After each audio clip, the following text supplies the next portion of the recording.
नमस्कार प्रेक्षकांनो, ठरलं तर मग या मालिकेच्या येणाऱ्या भागामध्ये जबरदस्त असा ट्विस्ट येणार आहे. तर प्रेक्षकांनो, इथे प्रतिमाला घडून गेलेल्या गोष्टी आठवायला लागलेल्या असतात. 20-22 वर्षांपूर्वी तिने ज्या ज्या गोष्टी केलेल्या असतात त्या तिला आठवायला लागलेल्या असतात. मग त्याच्यामध्ये अर्जुनला कुठल्या फुलाची एलर्जी आहे किंवा एखाद्या पदार्थाची फोडणी पूर्णाजी कशा पद्धतीने देत होती आणि त्याचबरोबर प्रेक्षकांनो, इथे एखादं गाणं, ह्या सगळ्या गोष्टी प्रतिमाला हळूहळू आठवायला लागलेल्या असतात आणि त्या गोष्टीची भीती प्रिया आणि नागराज या दोघांना वाटत असते आणि म्हणून त्या दोघांनी इथे खूप मोठं पाऊल उचललेलं असतं आणि ते म्हणजे प्रतिमाला वेडं करायचं. तेव्हा इथे प्रियाने आपल्या ओळखीतला एक माणूस असतो त्याला तिने सांगितलेलं असतं की मेडिकलमधून मला अशा गोळ्या द्यायच्या, ज्या गोळ्या घेतल्यानंतर मेंदू कमकुवत होईल, मेंदू काम करणं बंद करेल, हळूहळू मेंदूची जी काही क्षमता असते ती कमी होत जाईल आणि मग प्रतिमा वेडी होईल. अशा पद्धतीच्या गोळ्या प्रियाने त्या मेडिकलमधून खरेदी केलेल्या असतात आणि त्या वारंवार ती प्रतिमाला देत असते. प्रिया आता महिपत आणि साक्षी यांच्या कामामध्ये बिझी झालेली असते. त्याचबरोबर तिचं लग्न झालंय म्हणून ती सुभेदारांकडे राहते. पण आता सुभेदारांकडे जरी ती राहत असली तरीसुद्धा गोळ्यांचा खाडा होता कामा नये.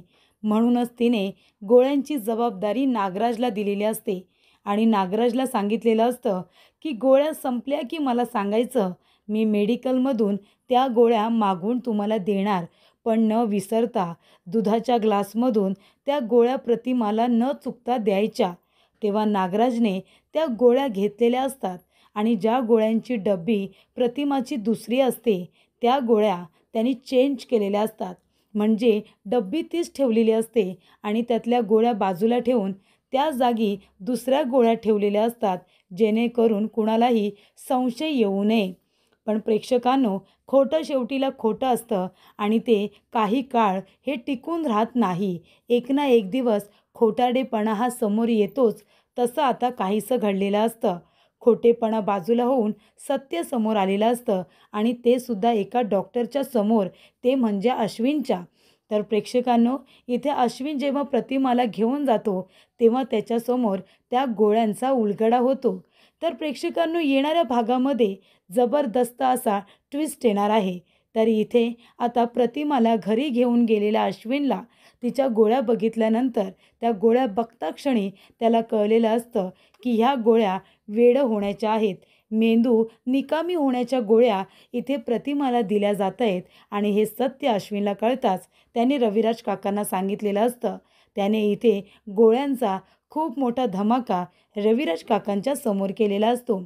आणि त्याचबरोबर प्रेक्षकांनो, इथे आता प्रतिमा ज्या व्यक्तीला बघून सारखी सारखी पॅनिक होत असते तो व्यक्ती नेमका कोण, तिच्या चेहऱ्यावरती जळकं लाकूड मारणारा व्यक्ती कोण.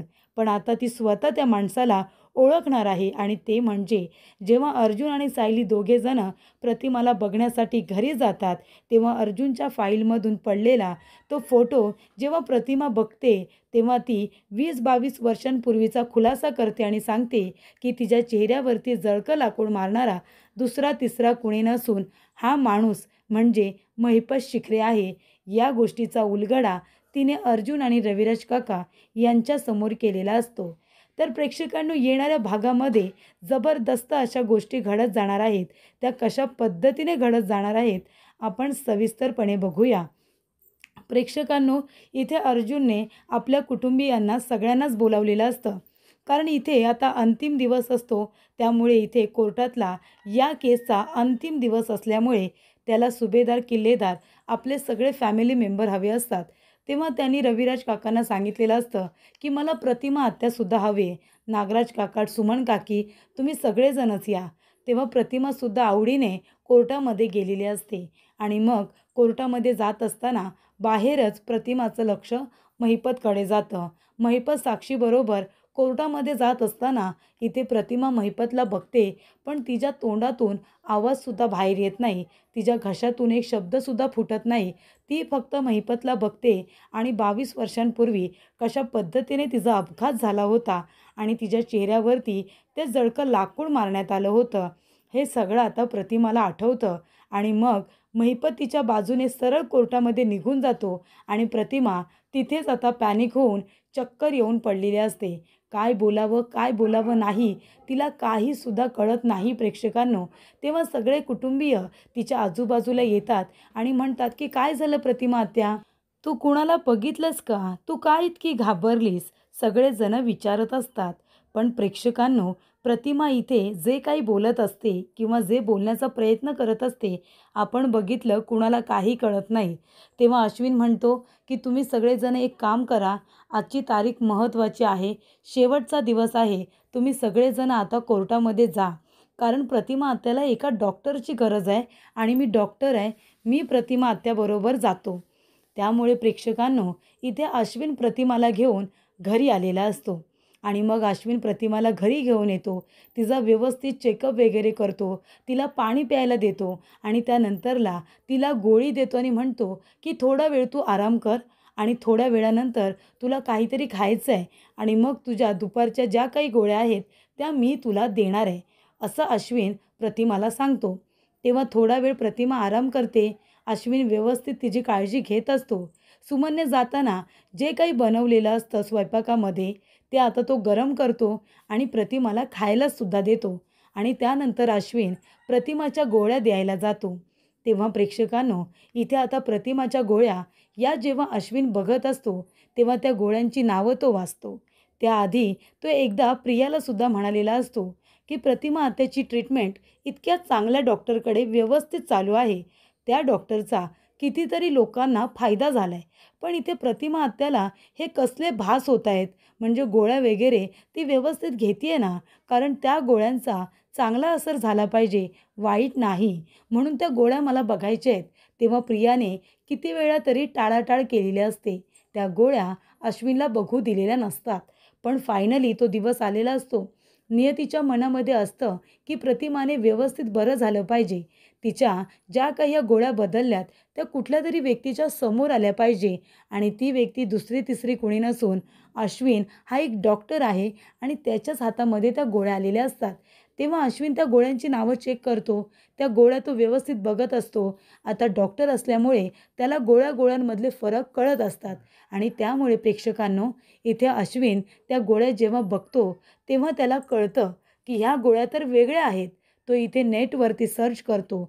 जी प्रतिमाची गोळ्याची बाटली आहे तिचा रंग कसा आहे, ते नाव व्यवस्थित आहे ना आणि तिच्या आतमध्ये असलेली गोळी ही कुठल्या रंगाची आहे हे बघितल्यानंतर इथे अश्विनला कळतं की त्याच्यामध्ये ज्या गोळ्या टाकलेल्या आहेत त्या अत्यंत चुकीच्या गोळ्या आहेत, एकदम वेगळ्या गोळ्या आहेत. त्यामुळे अर्जुनने इथे आता डॉक्टरांना फोन केलेला असतो. ज्या डॉक्टरांकडे इथे डॉक्टर प्रीती यांच्याकडे तिची ट्रीटमेंट सुरू असते, त्यांनासुद्धा त्या गोळ्यांचे फोटोज पाठवलेले असतात. तेव्हा त्यातल्या 2 गोळ्या अशा असतात ज्या तिच्या मेंदूसाठी आणि तिच्या प्रकृतीसाठी अत्यंत चुकीच्या असतात. तेव्हा डॉक्टरांनी सांगितलेलं असतं की त्या ज्या गोळ्या आहेत ना त्या कुणीतरी चेंज केल्यात. ह्या डब्बीमध्ये या रंगाच्या गोळ्या नाही आहेत. त्याच्यामुळे ह्या कसल्या गोळ्या आहेत त्या चेक केल्या पाहिजे. आणि त्यामुळे प्रेक्षकांनो, अश्विन इथे एका माणसाला लॅबमधून बोलावून घेतो आणि ती गोळी तो इथे टेस्टिंगला पाठवतो आणि मग गोळी टेस्टिंगला गेल्यानंतर लगेचच इथे 3-4 तासांनी रिपोर्ट येणार असतो आणि प्रेक्षकांनो, तोपर्यंत अश्विनने प्रतिमाला गोळ्या दिलेल्या नसतात. तो म्हणतो की आधी या गोळ्यांचा रिपोर्ट येऊ दे आणि मग गोळ्या आता टेस्टिंगला गेलेल्या असतात. नागराज, सुमन सगळेजण कोर्टामध्ये असतात कारण कोर्टाचा अंतिम दिवस आहे, बरोबर की नाही. केसचा अंतिम दिवस असल्यामुळे सगळेजण तिथे हजर असतात. अश्विन मात्र घरी असतो आणि तो या गोळ्यांचा पाठपुरावा धरतो. तेव्हा प्रेक्षकांनो, आता गोळी तर टेस्टिंगला गेलेली असते आणि जो काही रिपोर्ट आलेला असतो तो एकदम धक्कादायक रिपोर्ट असतो. त्यानुसार इथे अश्विनला कळलेलं असतं की ह्या गोळ्या इथे आता प्रतिमाच्या मेंदूला चालना देण्यासाठी नाही, तर प्रतिमाचा मेंदू कमकुवत करण्यासाठीच्या या गोळ्या देण्यात येत होत्या. हे आता अश्विनला कळलेलं असतं आणि त्यामुळे तो इथे डॉक्टरांना तिच्या पुन्हा एकदा फोन करतो आणि मग त्यांच्याकडून खरं प्रिस्क्रिप्शन काय आहे ते मागवून घेतो आणि मग स्वतः मेडिकलमधून त्या सगळ्या गोळ्या व्यवस्थित ऑर्डर करतो आणि ज्या गोळ्या ह्या तिच्यासाठी धोक्याच्या आहेत त्या सर्व गोळ्या त्याने बाजूला काढून ठेवलेल्या असतात. जेणेकरून रविराज काकांना त्या गोळ्यांचं सत्य सांगता येईल असं आता अश्विनने ठरवलेलं असतं. त्यानंतर प्रेक्षकांनो, कोर्टाचा निकाल आपल्याला सगळ्यांनाच माहिती आहे की इथे अर्जुनने कशा पद्धतीने कोर्टामध्ये आपल्या वकिली बुद्धीने युक्तिवाद करत प्रियाच्या तोंडून सत्य वधून घेतलेलं असतं. त्यामुळे इथे आता प्रियाने खरं खरं कोर्टामध्ये सांगितलेलं असतं की विलासचा खून हा साक्षीने केलाय. मी माझ्या डोळ्याने बघितलंय. कोर्टामध्ये मी मधुभाऊंच्या विरोधात खोटी साक्ष दिली होती, पण इथे साक्षी मला या प्रकरणामध्ये आता विनाकारण अडकवते. मी फक्त कोर्टामध्ये खोटं बोलले एवढंच, पण मी विलासचा खून केलेला नाहीये. खून साक्षीनेच केलाय. मधुभाऊ जे बोलतायत ते अत्यंत खरं आहे. मी चुकीचं बोलले, मी खोटं बोलले, हे प्रिया आता मान्य करते. त्यामुळे प्रेक्षकांनो, इथे आता जज साहेबांनी निकाल जाहीर केलेला असतो. तर इथे साक्षीला जन्मठेप, तर इथे प्रियाला खोटी साक्ष दिल्यामुळे 7 वर्षाचा कारावास सांगितलेला असतो. 7 वर्षाची तुरुंगवासाची शिक्षा ही आता प्रियाला मिळालेली असते. त्यामुळे प्रेक्षकांनो, रविराज काका आणि संपूर्ण सुभेदार सगळ्यांच्या पायाखालची जमीन सरकते. रविराज काका म्हणतात की मला इथे खूप विश्वास होता की माझी मुलगी जे काही बोलते ते खरं बोलते. तिने खरंच तिच्या डोळ्याने बघितलंय इथे विलासचा खून मधुभावना करताना. याचा अर्थ म्हणजे सगळेजण जे बोलत होते, सायली अर्जुन जे बोलत होते तेच खरं होतं. इथे प्रिया खोटंच बोलली होती. सायलीचा विश्वास हा पहिल्या दिवसापासून होता की मधुभाऊंनी खून केलेला नाही आहे. मधुभाऊ असं कधी करूच शकत नाही. प्रियाने खोटी साक्ष दिली आणि हे सत्य रविराज काकांना कळलेलं असतं. रविराज काका अत्यंत दुःखी झालेले असतात आणि म्हणूनच प्रेक्षकांनो, इथे आता सगळेजण आनंदी असतात. मात्र रविराज काका आणि संपूर्ण सुभेदार कुटुंब, त्यांना आता काय माहिती की प्रिया एक खोटारडी मुलगी आहे. सगळ्यांना असंच वाटते की ती तन्वी आहे. त्याच्यामुळे तिला शिक्षा झाल्यानंतर सगळ्यांना इथे दुःख झालेलंच असतं. पण आता अश्विन हा बरोबर प्रियाच्या घरी असतो, म्हणजे रविराज काकांच्या घरी असतो.